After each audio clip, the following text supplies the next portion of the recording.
Thank you, and thanks for the one-to-one the opportunity to speak here today. Xanadu Mines, copper and gold exploration company focused on the South Gobi region of Mongolia.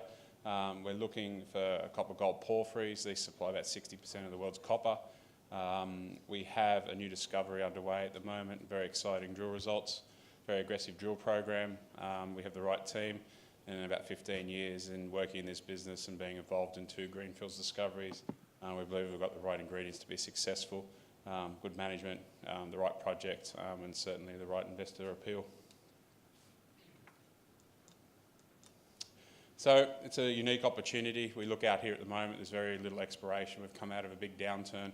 No one's been looking for copper projects. We know that there's supply demand's coming, but when I look at the global market, it's really about a lack of discoveries.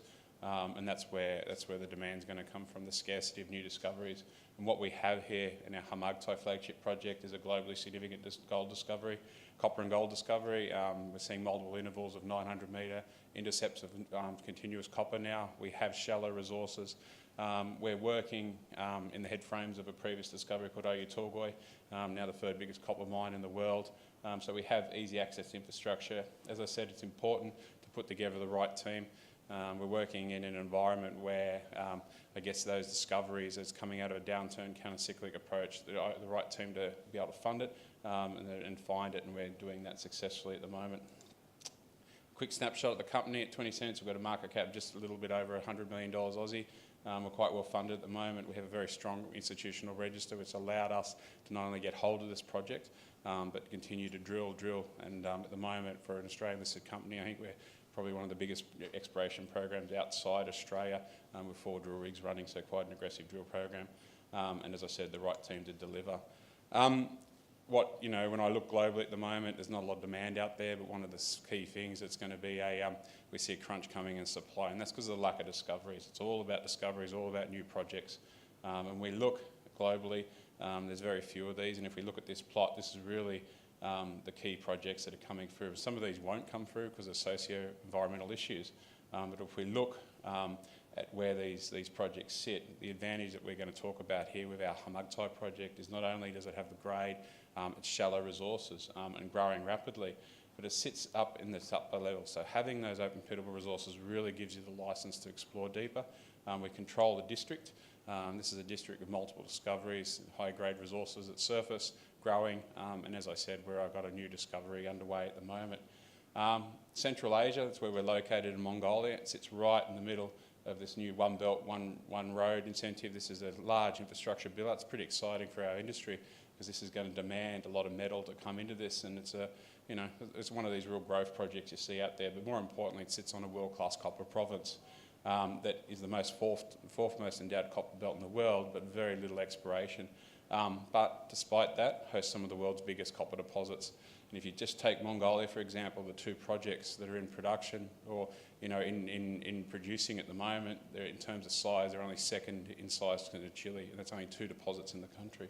So this is a highly mineralised, vastly unexplored mineral belt that sits right in the middle of one of the world's biggest infrastructure build-outs at the moment. And it's important because we see multiple generations of porphyry belts. This is a belt that we like to see lots of yellow dots on these graphs, so it means you have the gold number.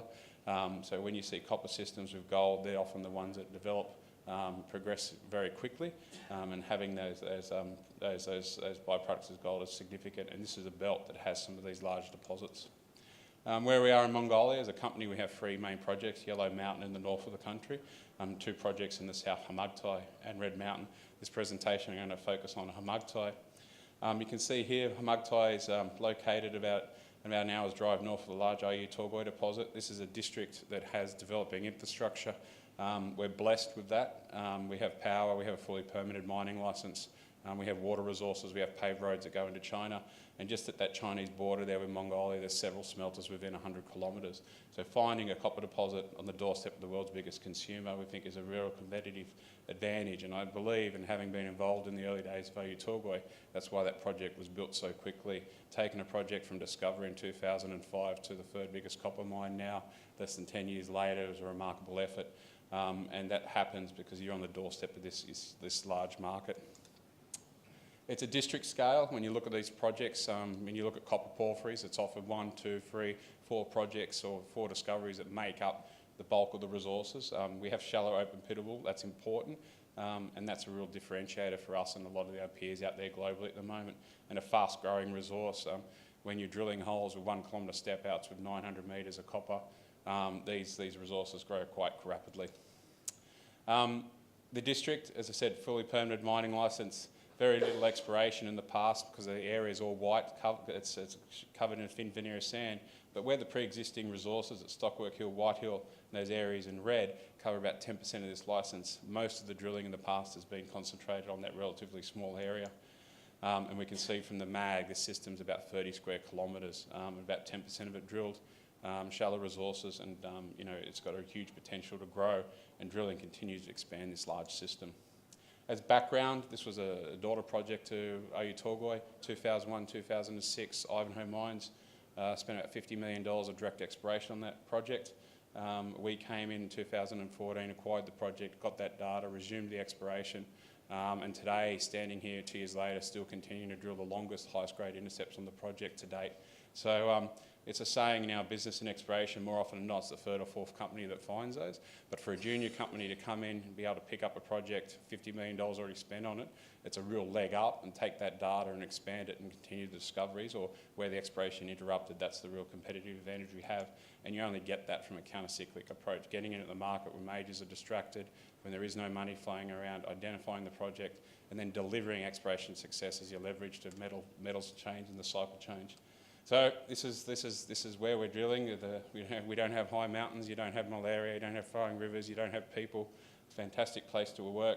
The established resources, Stockwork Hill, Copper Hill, White Hill, they sit there at surface. We call them hills, but they're really only chest high, and the rest of the system extends for over 8 kilometres under shallow sand. We can see the drill rigs operating there.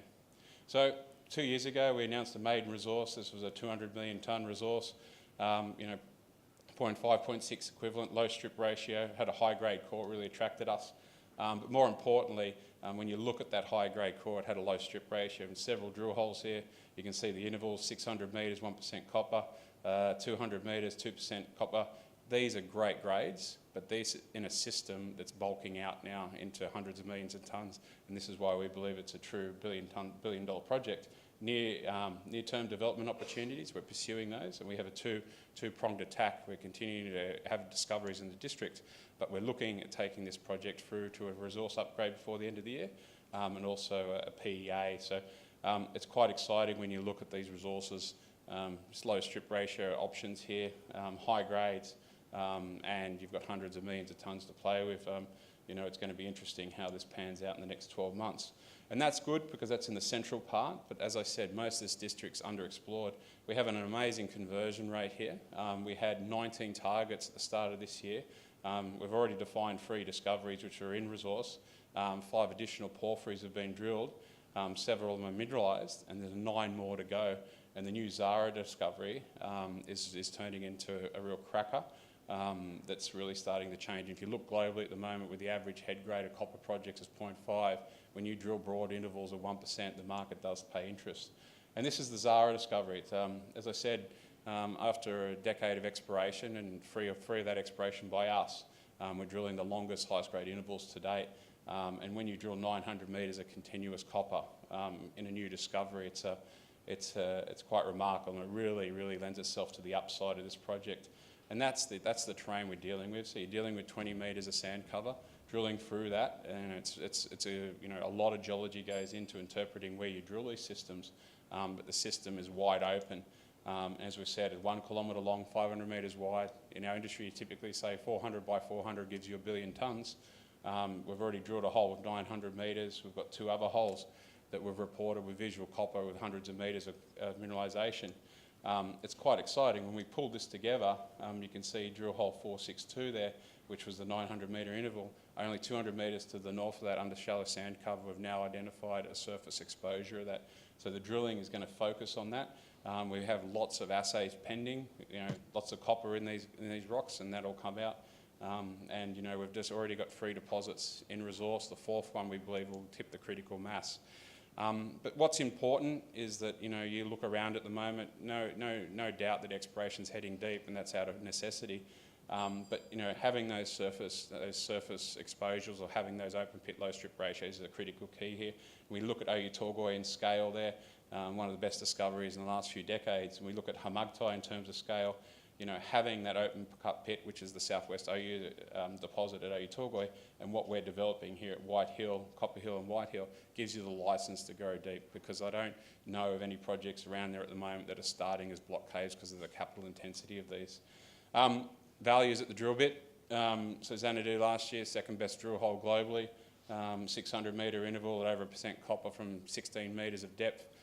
So, you know, this is really what you want to look at, and that's what gets things going. So in terms of enterprise value, you know, we're well undervalued to a lot of our peers at the moment. Average factor of market capitalisation to EV of copper is about 3, we're at 1. So, you know, share price at 20 cents of where we are today, there's a, you know, compared to peers globally, there's a 300% increase there.